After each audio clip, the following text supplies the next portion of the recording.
berhasil memenangkan pemilu. Presiden Jokowi tercatat memberikan sejumlah janji untuk melakukan perbaikan di sektor ekonomi. Mulai dari menggenjot angka tingkat pertumbuhan Indonesia, menekan angka kemiskinan, mengurangi angka pengangguran, serta menekan penggunaan utang luar negeri. Namun jauh panggang dari api. Sejumlah ekonom justru menilai 10 tahun pemerintahan Jokowi masih belum berhasil mengejar target yang ditetapkan. Di sektor ekonomi pada Pilpres 2014, Jokowi yang bersanding dengan Yusuf Kala menggaungkan janji kampanye untuk menggenjot pertumbuhan ekonomi Indonesia mencapai angka 7%. Bahkan dalam rencana pembangunan jangka menengah nasional RPJMN, pemerintahan Jokowi JK menargetkan laju pertumbuhan ekonomi Indonesia hingga 8%. Namun nyatanya realisasi target sangat jauh dari harapan, karena di sepanjang periode pertama pemerintahan Jokowi, laju ekonomi Indonesia masih terjebak di kisaran 5%, meski trennya cenderung meningkat.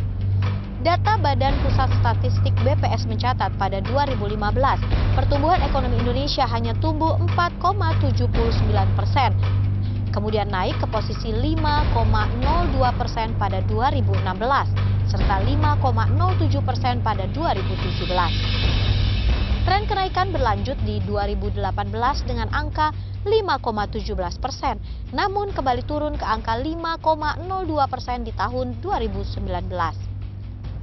Pada periode kedua pemerintahannya, Jokowi yang bersanding dengan Ma'ruf Amin justru menghadapi cobaan lebih berat saat berupaya mengejar target pertumbuhan ekonomi. Kontraksi pertumbuhan perekonomian Indonesia kala itu terjadi karena badai pandemi COVID-19. BPS mencatat laju pertumbuhan ekonomi Indonesia tahun 2020 mengalami deflasi atau penurunan drastis sebesar 2,07%. Setahun kemudian, pada 2021, pemerintah di bawah kepemimpinan Jokowi berupaya bangkit dan berhasil mencatatkan kenaikan angka laju pertumbuhan hingga 3,69%. Pada 2022, tingkat pertumbuhan ekonomi Indonesia kembali pulih dan tumbuh 5,31% dan 5,05% di tahun 2023. Namun, hingga akhir pemerintahan Jokowi di tahun 2024, angka tingkat pertumbuhan ekonomi Indonesia terus berada di rentang angka 5% saja. Capaian pertumbuhan ekonomi yang konsisten di 5% menurut ekonom terlihat cukup baik di tengah kondisi perekonomian global yang penuh ketidakpastian dan ancaman konflik geopolitik. Namun, stagnasi ini menyimpan sejumlah masalah. Jadi 10 tahun ini memang pemerintahan Jokowi amat disayangkan ya, banyak kebijakan yang masih belum efektif ya, bahkan tidak efektif gitu ya, terhadap dorongan perbaikan dan juga peningkatan kinerja ekonomi. Infrastruktur yang dibangun itu tidak matching dengan kebutuhan industri. Sudah mahal, utang lagi infrastrukturnya. Jadi kita juga gagal memanfaatkan dari perang dagang Amerika dengan China. Jumlah utang selama 10 tahun pemerintahan Jokowi dikutip dari data Kementerian Keuangan bertambah hampir 6.000 triliun rupiah atau melonjak 22,4%. Di awal pemerintahan Jokowi, posisi utang pemerintah tercatat sebesar 2.601,72 triliun rupiah atau setara dengan 26,5% dari produk domestik bruto PDB. Namun hingga September 2024, posisi utang pemerintah menembus 8.444,87 triliun rupiah atau setara dengan 39,13% dari PDB. Di tengah sorotan pertumbuhan ekonomi Indonesia yang stagnan di angka 5%, serta penambahan jumlah hutang pemerintah yang fantastis selama 2 periode pemerintahannya, Presiden Jokowi tercatat juga berhasil melakukan pencapaian di sejumlah bidang, mulai dari melakukan serangkaian pembangunan proyek infrastruktur, menjaga laju inflasi di kisaran 2 hingga 3%, serta tren penurunan angka kemiskinan hingga sebesar 9,03% di tahun 2024. Namun sejumlah ekonom menyoroti hasil pencapaian ini masih menyisakan pekerjaan rumah bagi pemerintahan baru yang akan segera mulai bekerja medio Oktober 2024 ini. Baik Rizal maupun Bima menyebut klaim pencapaian target pembangunan sektor ekonomi yang digaungkan pemerintah di bawah kepemimpinan Jokowi sesungguhnya tidak efektif. Kebijakan ekonomi yang dijalankan menurut keduanya masih banyak yang salah sasaran dan tak konsisten. Evaluasi atas pencapaian pemerintahan di era Jokowi selayaknya menjadi catatan penting bagi pemerintahan baru Indonesia yang akan segera disahkan pada Oktober 2024 mendatang. Sejatinya, pemerintahan di bawah komando Prabowo akan menjalankan sejumlah target sektor ekonomi yang dibahas dalam RUU APBN 2025, serta telah disahkan menjadi undang-undang seperti apa yang disampaikan oleh Menteri Keuangan era pemerintahan Jokowi, Sri Mulyani, usai menggelar rapat kerja dengan Banggar DPR pada 19 September 2024. Selain itu, juga melanjutkan sejumlah program prioritas yang terbukti mampu memberikan kesejahteraan bagi masyarakat Indonesia. Banyak fokus di dalam APBN yang selama ini telah kita sampaikan dan akan diteruskan, yaitu collecting more, spending better, prudent, serta inovatif financing. Penerimaan negara dijaga pada 3005,1 adalah keseimbangan antara meningkatkan kapasitas APBN membiayai program-program penting, namun juga menjaga kondisi dan iklim investasi. Belanja kementerian lembaga sebesar 1.160,1 triliun telah memasukkan program unggulan pemerintah baru. Dengan sejumlah evaluasi dari para ekonom atas capaian kinerja pemerintahan Jokowi selama 2 periode di sektor ekonomi, tidak dapat dipungkiri bahwa pemerintahan baru yang dipimpin oleh Prabowo Gibran akan menghadapi sederet tantangan, apalagi di tengah ketidakpastian kondisi global dan meningkatnya tensi geopolitik saat ini. Pemerintahan yang baru menurut para ekonom harus bisa membawa Indonesia keluar dari jebakan middle income trap dengan menerapkan keputusan yang berani, salah satunya dengan menjalankan inward looking policy atau kebijakan yang lebih berfokus pada pembangunan industri dalam negeri. Sufiani Tanjung, Angga Cita Kusuma, Jakarta. Lalu dari nama yang sudah kita lihat dalam 2 hari terakhir terkait dengan audisi Menteri Prabowo Subianto, seberapa ideal postur Kabinet Prabowo ini akan bisa menjawab ataupun menyelesaikan sejumlah pekerjaan rumah Indonesia, terutama bidang ekonomi. Dan untuk menjawabnya sudah bersama kami sejumlah orang narasumber. Saya akan sapa terlebih dahulu yang ada di studio. Pertama adalah politisi dan juga jubir PD Perjuangan, Aryo Seno Bagasskoro. Mas Seno, apa kabar? Selamat malam, terima kasih Pak, kabar baik Mas Bram. Alhamdulillah kabar baik. Dan juga berikutnya ada Direktur Eksekutif KOR Indonesia, Muhammad Faisal. Pak Faisal, apa kabar? Apa kabar? Baik sekali Mas, makasih. Terima kasih sudah berkenan. Dan berikutnya yang masih di studio juga adalah Direktur Eksekutif Indonesia Political Review, Ujang Komarudin. Kang Ujang, selamat malam. Selamat malam, Bang Bram. Terima kasih sudah bergabung. Waalaikumsalam. Dan yang juga tersambung dari luar studio, yaitu anggota Dewan Pembina Partai Gerindra, Wihadi Wianto. Pak Wihadi, selamat malam. Selamat malam. Baik, terima kasih sudah berkenan bergabung. Dan saya juga akan sapa teman-teman dari BEM Universitas Mustopo yang sudah hadir di studio kami pada malam hari ini. Dan nanti juga akan saya persilakan untuk bertanya satu pertanyaan kepada para narasumber. Langsung saja kalau begitu, saya ke Pak Wihadi terlebih dahulu. Pak Wihadi, dengan kemudian sejumlah pekerjaan rumah, capaian pergerakan atau kemudian capaian pertumbuhan ekonomi hanya 5-6% begitu, tapi wajah yang dimunculkan masih Pak Erlangga, kemudian masih Bu Sri Mulyani, masih Rosan Roslani, begitu bagaimana kemudian gebrakan akan dijanjikan oleh pemerintahan Prabowo Gibran nanti, Pak Wihadi? Ya begini, dari awal Pak Prabowo sudah mengatakan bahwa pemerintahan ini adalah keberlanjutan apa yang sudah dicapai oleh Pak Jokowi. Dan tentunya dengan kita melihat saat ini bahwa capaian-capaian dilakukan oleh Pak Jokowi, tentunya kalau kita dalam situasi yang sekarang ini dengan kondisi global yang masih tidak baik-baik saja dan tantangan juga cukup berat, saya kira langkah yang diambil Pak Prabowo dalam hal ini untuk tetap mempertahankan menteri-menteri ekonomi yang ada saat ini, beberapa yang kita lihat kemarin, itu adalah merupakan satu langkah yang sebenarnya cukup hati-hati dari Pak Prabowo untuk ke depannya, bahwa dengan cara seperti itu bahwa tetap terjaga apa yang menjadi irama daripada kehati-hatian dalam menangani permasalahan ekonomi ini ke depannya. Jadi ini adalah merupakan sesuatu hal yang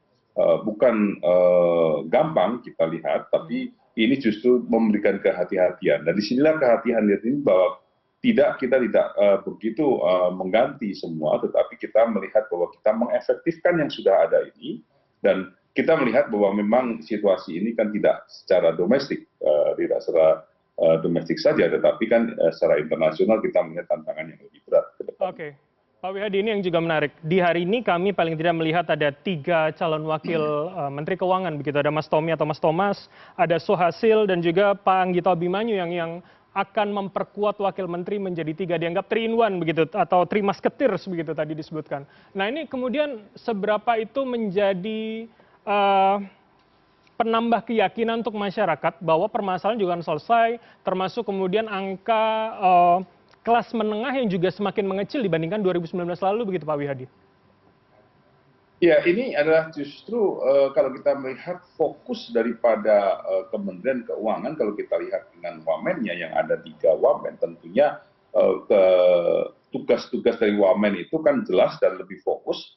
Jadi mesti harus ada yang berbicara mengenai masalah penerimaan, kemudian juga mesti harus berbicara mengenai masalah postur APBN yang harus dilakukan, dan juga pertumbuhan ekonomi yang juga harus dipantau. Dan ini semuanya dilakukan dengan Menteri Sri Mulyani dengan 3 menterinya. Tentu ini adalah merupakan sesuatu hal yang kita lihat, kita fokus dan masih dalam kehati-hatian.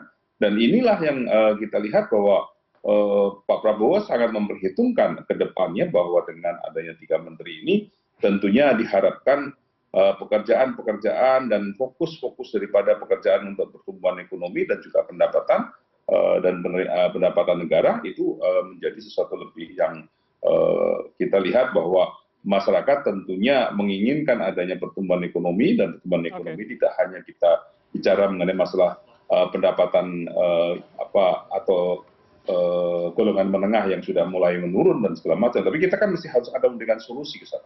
Dan kita melihat bahwa inilah salah satu fokus-fokus kerja yang diharapkan ke depannya itu bisa memberikan solusi itu. Oke, baik Pak Wihadi, saya tangkap pesan Anda. Saya ke Pak Fajar kalau begitu. Jadi dengan wajah-wajah lama, komposisi lama di kabinet yang baru, seberapa itu bisa menjadi gebrakan, dan paling tidak kalau Pak Prabowo mengatakan target 8% itu bisa tercapai di rentang 3%-an itu tadi Pak? Kalau dari kombinasi susunan terutama tim ekonomi ya, yang saya baca yang udah pasti adalah, menurut saya lebih pasti adalah stabilitas. Stabilitas ekonomi, tentunya politik juga. Jadi dengan strukturnya dan susunannya yang akomodatif, kompromistis, ya stabil. Jadi artinya kalau sebelumnya 5% ya 5%, gitu ya. Nah tapi pertanyaannya kan targetnya bukan 5%, jadi 8%. Jadi kalau kita ibaratkan, nah malam ini kita pertandingan bola lawan Cina, jadi dengan lawan yang sama, biasanya kita mungkin menangnya cuma 1-0 atau maksimal 2-0, sekarang targetnya 5-0. Nah jadi dengan tim yang sama kira-kira silakan dijawab sendiri. Jadi bisa nggak dengan 5-0? Nah jadi itu pertanyaan besar menurut saya. Nah, karena yang pertama dari sekian banyak permasalahan ekonomi, satu udah pasti targetnya lebih tinggi, itu pertanyaan sejuta umat, bisa dicapai nggak?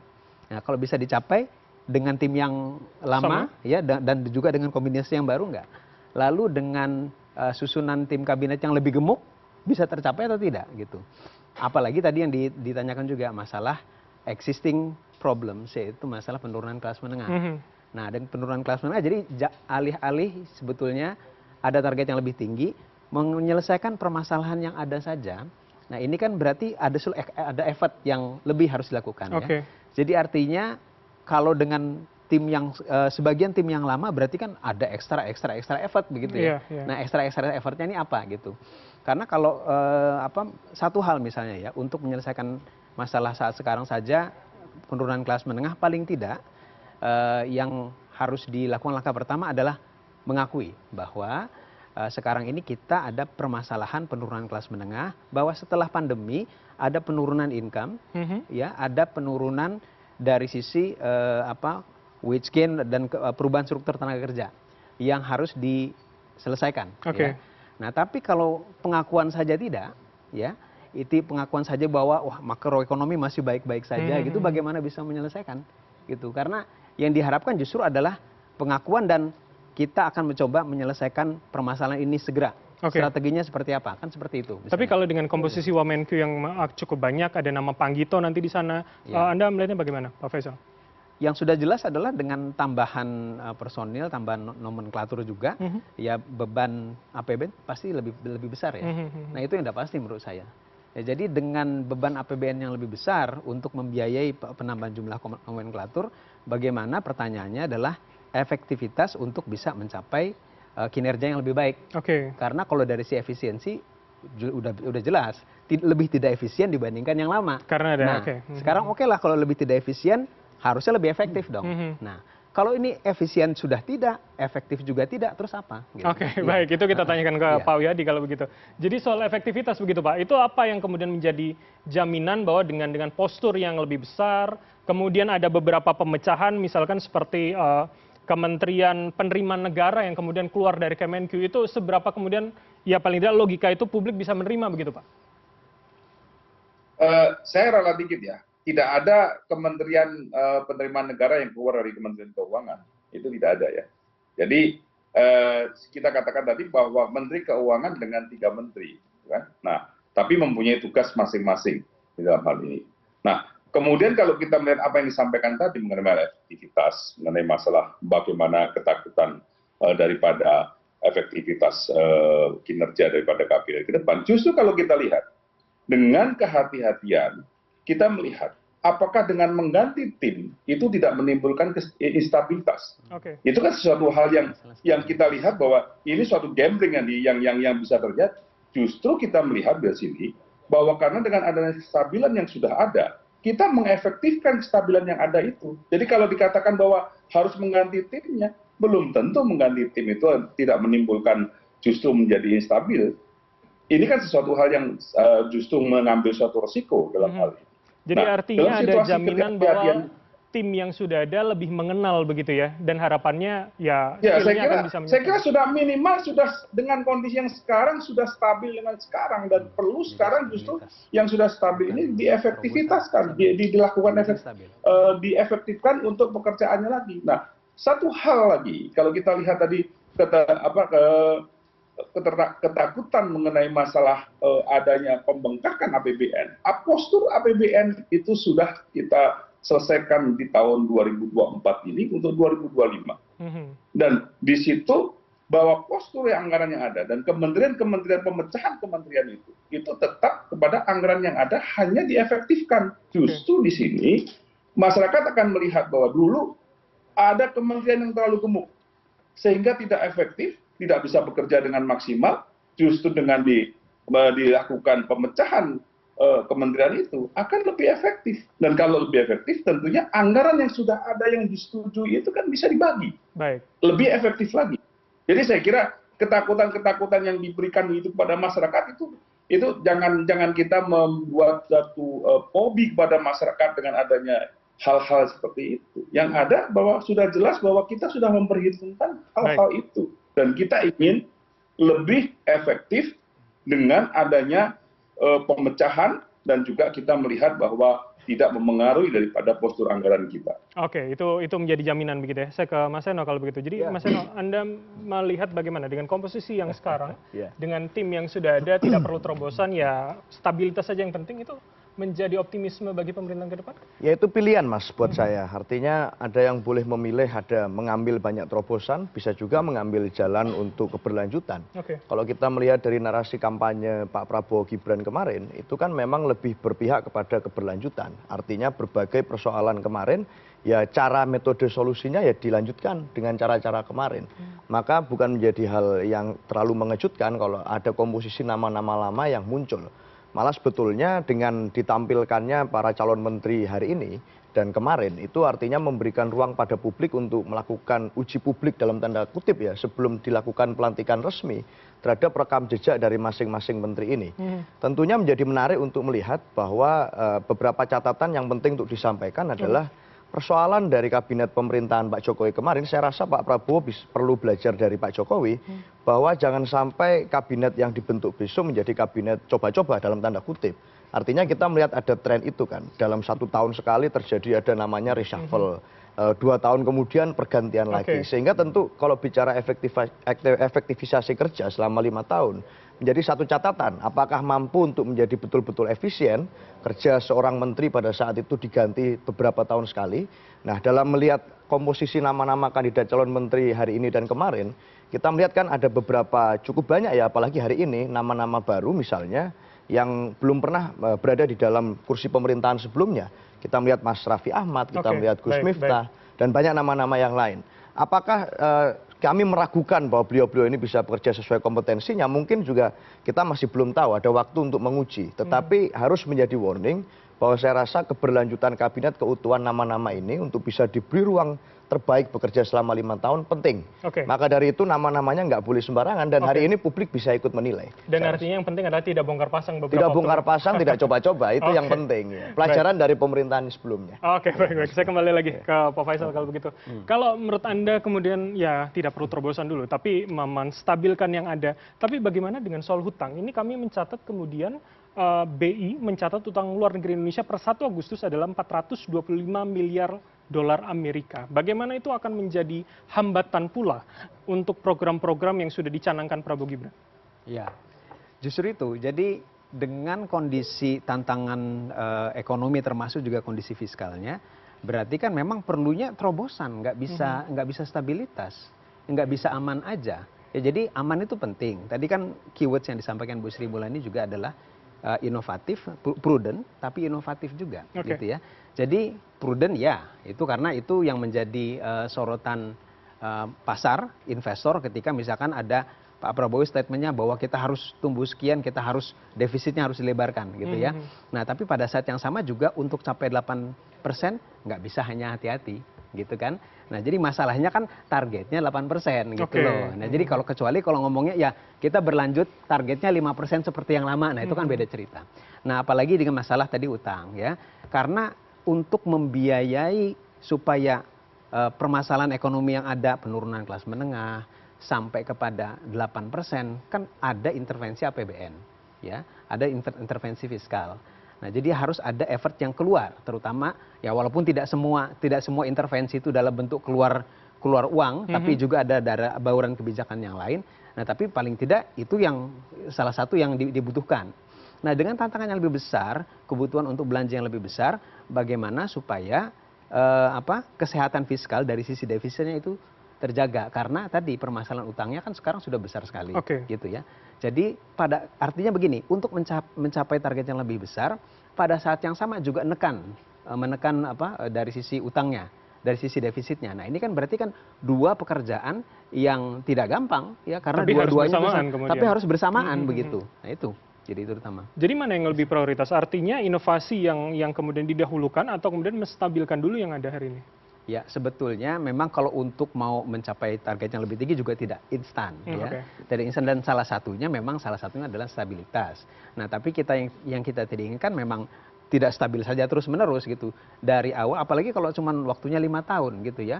Nah, kalau waktunya 5 tahun kan memang perlu dari awal sudah apa yang beda gitu ya, dari sisi kebijakannya. Itu harus sudah kelihatan dari awal. Nah, tapi kalau hanya dari awal yang didorongkan hanya misalkan harus hati-hati dulu, kemudian harus stabil dulu. Nah, ini ada kemungkinan nanti satu dari sisi target yang lebih tingginya tidak tercapai, tapi utangnya juga ya, karena sekarang kan sudah kelihatan dari sisi kebutuhan untuk pembiayaan jumlah kementerian lembaga yang bertambah juga udah pasti nambah kan, gitu. Nah, sekarang kalau jumlah untuk kebutuhan administrasi birokrasinya bertambah, bagaimana alokasi untuk pembangunannya sendiri, untuk capai targetnya sendiri. Nah, itu jadi artinya beban APBN-nya jadi nambah. Strateginya itu yang harus dipentingkan begitu ya. Betul. Singkat saja saya ke Kang Ujang kalau gitu untuk tema ini. Jadi artinya bagaimana kemudian ekonomi capaiannya sesuai dengan apa yang diharapkan itu juga bisa berpengaruh nantinya pada kepuasan pemerintah begitu. Persona citra itu kan juga dibangun oleh pencapaian-pencapaian begitu, Kang. Itu seberapa besar nanti pengaruhnya? Ya, saya melihat ada kinerja yang dibangun oleh Prabowo Gibran. Jadi ukuran dari kepuasan publik adalah kinerja yang dilakukan oleh Prabowo Gibran ke depan. Terutama tadi formasi kabinet yang disusun hari ini. Kalau misalkan nanti dalam konteks stabilitas politik akan diukur. Kesehatan bagaimana, pendidikan bagaimana, termasuk dalam konteks bidang ekonomi. Ya memang yang akan kelihatan itu ekonomi. Ya saya melihat ada 3 hal yang paling penting ya dalam konteks Prabowo Gibran. Pertama ekonomi, ini soal perut, soal pekerjaan. Jadi ini yang tantangan terbesar Prabowo Gibran adalah soal itu. Karena rakyat kita kan mohon maaf masih banyak yang miskin. Oleh karena itu tantangannya di situ. Yang kedua soal pendidikan, sama rata-rata pendidikan masyarakat kita masih belum lulus SMP. Ini tantangan juga. Yang ketiga itu kesehatan sebenarnya. Kesehatan itu bagaimana misalkan kita masih banyak stunting gitu. Makanya Pak Prabowo punya program makan bergizi. Ini oleh karena itu saya katakan kalau nanti kinerjanya buruk, misalkan di ekonomi targetnya tidak tercapai, ini akan mendapatkan kritikan-kritikan yang keras juga dari publik pasti. Gitu. Karena standar ukuran daripada penilaian publik adalah kinerja dilakukan oleh para menteri termasuk oleh Pak Presiden begitu. Oke, jadi akan saling berkaitan begitu ya? Ya, pasti begitu Bang Bram. Oke. Saya akan lebih dalam nanti menanyakan bagaimana terkait dengan dampak politik dan juga bagaimana komposisi ini secara demokrasi dan juga politik. Tapi usai jeda berikut ini, pemirsa tetaplah bersama kami di program spesial Audisi Menteri Prabowo Gibran.